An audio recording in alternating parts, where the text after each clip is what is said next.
सविता बाळासाहेब शिंदे।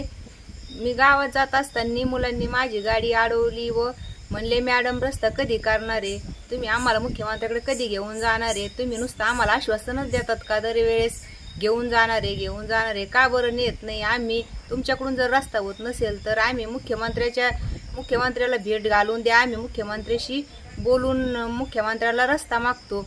आमची मुलं रस्त्यामध्ये इतके चिखलामध्ये जातात आणि येतात, आज त्यांची कशी कंडिशन आहे ती आम्हालाच माहिती। मी गावात जात असताना मुलांनी परत दुसऱ्या वेळेस माझी गाडी अडवली व मला गाडीच्या खाली उतरलं व चिखलफेक केली माझ्या गाडीवर।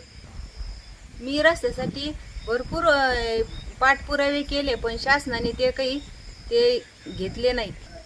आमचं गाव पुनर्वसित असून आजपर्यंत आम्हाला कोणत्या सुविधा काहीच नाहीये। पुनर्वसित असल्यामुळे सुद्धा मुलं गुडघीतल्या चिखलातून जाऊन येऊन करते। शिक्षण करणं म्हणजे काही एवढं सोपं नाहीये, त्यांचा अभ्यास सुद्धा पूर्ण होऊ शकत नाही या रस्त्यामुळं। शासनाने आजपर्यंत रस्ता इतक्या मागण्या पूर्ण केल्या पण आजपर्यंत सुद्धा आमच्या कोणत्याही मागण्या पूर्ण न केल्या। शासनाला माझी एवढी